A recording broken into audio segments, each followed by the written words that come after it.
Bonjour mes chers amis, aujourd'hui je vais interpréter les énergies de la semaine du 3 au 10 mai, une semaine où un événement important se produit. Le nœud nord qui passe en Gémeaux, c'est un aspect très important. Le nœud nord c'est quoi? C'est notre but évolutif en fait, c'est un axe, on a le nœud nord et le nœud sud, c'est donc l'axe des nœuds lunaires. Les nœuds lunaires, depuis toujours, en astrologie surtout orientale, étaient considérés comme l'axe karmique par excellence, c'est-à-dire là d'où on venait et là où l'âme désirait se diriger, avec le nœud nord. Le nœud sud, c'est donc un endroit du thème où on a tendance à répéter des situations, des comportements, des attitudes et des croyances issues un peu du passé.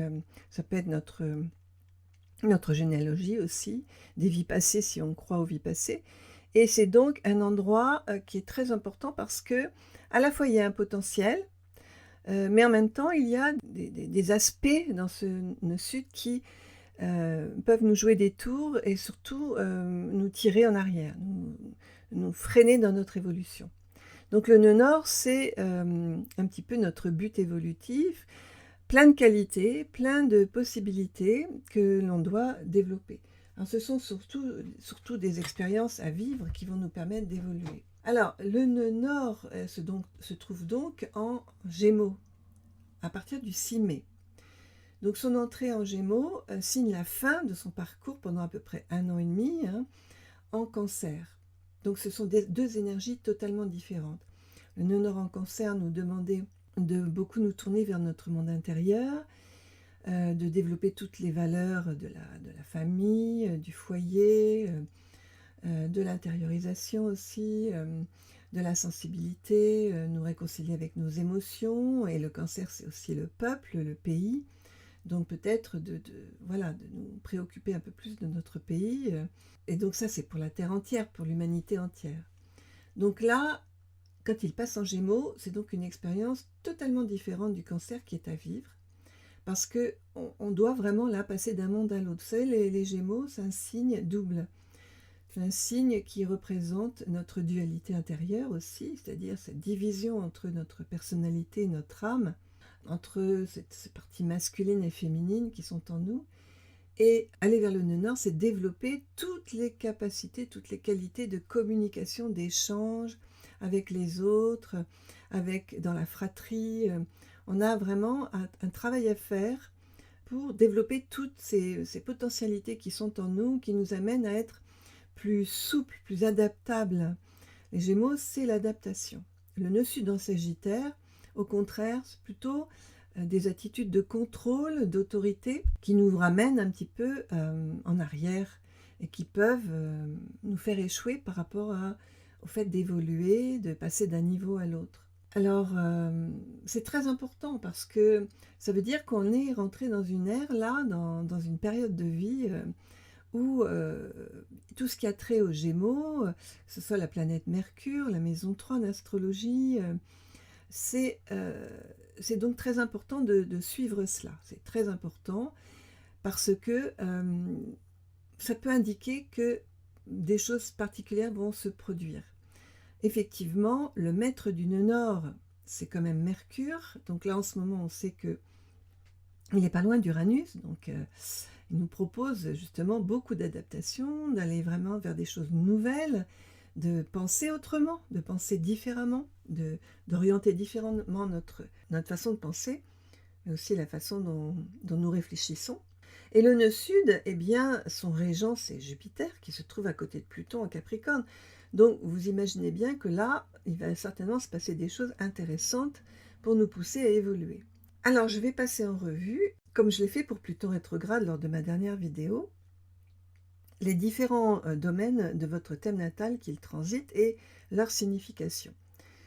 Pour vous permettre peut-être de comprendre ce qui vous est demandé de développer, de changer, de modifier ou d'améliorer pour pouvoir être bien en accord avec votre être profond.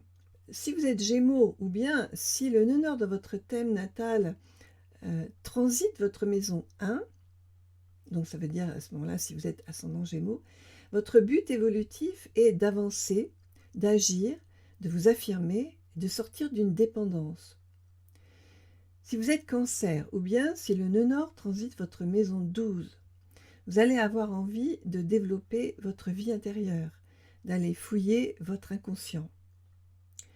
Si vous êtes Lion, ou bien si le nœud nord transite votre maison 11, le défi pour vous va être d'exprimer vos potentiels de liberté, d'originalité, de vous rapprocher peut-être de vos amis ou de vivre autrement votre domaine amical ou de faire des projets. Si vous êtes Vierge, ou bien si le nœud nord transite votre maison 10, votre carrière ou votre vie sociale vont être mises en valeur. Vous trouverez peut-être un moyen de vous épanouir dans une autre activité ou une autre profession peut-être. Si vous êtes Balance, ou bien si le nœud nord transite votre maison 9, vous allez avoir envie d'approfondir certaines connaissances, vous épanouir par exemple dans la formation, ou bien de commencer des études.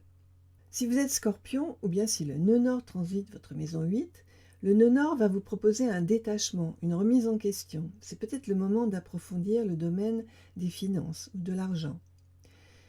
Si vous êtes Sagittaire, ou bien si le nœud nord transite votre maison 7, là c'est le domaine du couple qui va être important, qui va vous apporter une évolution.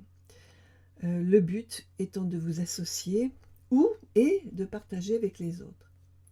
Si vous êtes Capricorne, ou bien si le nœud nord transite votre maison 6, vous allez évoluer et vous épanouir en prenant soin de votre santé, peut-être par votre travail, et en tout cas c'est le domaine du quotidien qui sera mis en valeur durant cette période. Si vous êtes Verseau, ou bien si le nœud nord transite votre maison 5, vous allez certainement mieux vivre la communication avec vos enfants. Elle vous apportera certainement beaucoup. Ou bien vous allez vous épanouir en développant une créativité ou votre créativité. Si vous êtes Poisson, ou bien si le nœud nord transite votre maison 4, nul doute que la vie de famille, la vie au foyer va vous épanouir, à moins que cela ne soit un retour sur vous-même, une intériorisation, ou bien vous pouvez aussi développer un travail à domicile. En tout cas, la maison, le foyer va être vraiment très important. Peut-être vous aurez l'occasion d'acquérir votre domicile ou une maison ou un bien immobilier. Les échanges familiaux, en tout cas, vous apporteront beaucoup. Si vous êtes Bélier, ou bien si le nœud nord transite votre maison 3, les échanges seront très bénéfiques pour vous. La maison 3, c'est la maison de la communication, qui est en relation avec les Gémeaux et Mercure. Donc là, on peut dire que pour vous, le travail à faire, c'est vraiment de communiquer, de faire preuve de souplesse, d'adaptation, de peut-être revoir votre relation aux frères et sœurs. Et pour vous, ça sera une source d'épanouissement et d'évolution. Si vous êtes Taureau, bien si le nœud nord transite votre maison 2, votre but va être de vous ancrer dans le concret, de travailler sur votre rapport aux possessions, à votre possessivité aussi et aux biens matériels. Votre épanouissement va passer ou peut passer par le fait de vous faire du bien, de profiter des bonnes choses de la vie. Alors durant cette semaine du 3 au 9, il y a une importante conjonction entre le Soleil, Mercure et Uranus, en plus de la lune noire vraie. La lune noire vraie, ça fait partie des 3 lunes noires qui ont des calculs différents, on va dire, mais dont moi je tiens compte. Et c'est la première lune noire à faire une incursion dans le Taureau. Alors, cette conjonction indique une atmosphère pour cette semaine de nervosité, de revendication, où on va ressentir de plus en plus fortement le manque de liberté d'expression. La lune noire en Taureau, effectivement, annonce des manques, des peurs de manquer. Ça peut être des peurs de manquer d'argent, de nourriture. Elle propose de construire les élans de vie que l'on a pu ressentir durant ce confinement, lorsque la lune noire est en bélier, et elle invite à relever le défi de trouver sa liberté intérieure plutôt que de la chercher à l'extérieur, ce qui ne peut amener qu'insatisfaction, trouble, impulsivité, voire conflit dans la communication. Le carré à Saturne de ces 3 planètes accompagné de la lune noire va donc être renforcé durant cette semaine. Il va y avoir la nécessité de se débarrasser de façon encore plus forte de l'ancien qui nous encombre, qui nous retient en arrière pour passer à un changement radical, drastique, qui peut concerner certains domaines de notre vie. Les énergies de cette super conjonction Taureau vont bénéficier aux Cancers, aux Vierges, aux Capricornes et aux Poissons du deuxième décan, en leur apportant beaucoup d'intuition, des communications virtuelles peut-être très intéressantes avec les autres, ou des apprentissages virtuels, puisque Uranus représente tout ce qui est voilà, au niveau informatique, Internet.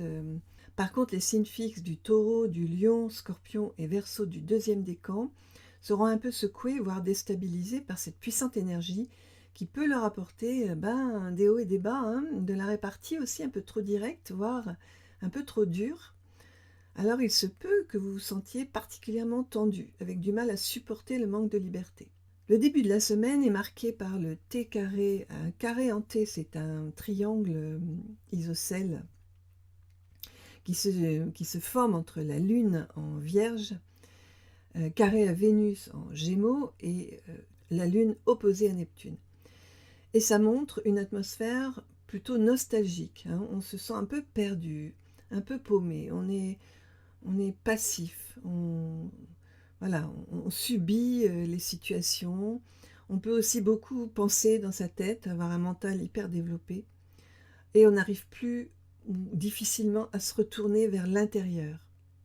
On peut aussi se sentir abandonné par les autres, ou avoir l'impression qu'on abandonne soit des proches, soit des personnes qui sont loin de nous, mais avec lesquelles on a des relations affectives et sentimentales. Quant au carré entre Vénus et Neptune, nul doute que les Gémeaux, les Vierges, les Sagittaires et les Poissons du troisième décan, eh bien vous risquez de vivre le plan affectif de façon un peu trop idéaliste, ou vous allez peut-être vivre cette situation de confinement de façon plus douloureuse que les autres signes. Hein, parce que vous pouvez vous sentir abandonné ou trahi, être déçu, avoir du spleen, vous sentir un peu dépressif durant cette période de confinement, surtout cette première semaine du mois de mai, qui jouera sur vous en vous rendant un peu défaitiste, on va dire, plus passif, hein. Mars dynamise encore jusqu'au 14 mai les signes du Verseau, du Bélier, des Gémeaux, du Lion, de la Balance, du Sagittaire, du troisième décan, en leur donnant des idées originales pour mieux vivre leur vie, trouver de la créativité dans ce confinement, se sentir libre coûte que coûte. Hein, il peut aussi accentuer l'envie de participer au monde associatif, d'œuvrer pour une cause. Voilà les tendances de cette semaine. Alors, je vous donne rendez-vous pour l'analyse de la pleine lune du 7 mai. J'espère que vous vous portez bien, que vous commencez à voir le bout du tunnel et que vous envisagez le 11 mai de façon positive, en ayant des projets que ce confinement vous aura permis de préciser peut-être, ou de créer. N'hésitez pas à partager cette vidéo, à liker, à commenter aussi, parce que ça me fait toujours plaisir d'avoir des commentaires. Portez-vous bien et à très vite. Au revoir mes amis.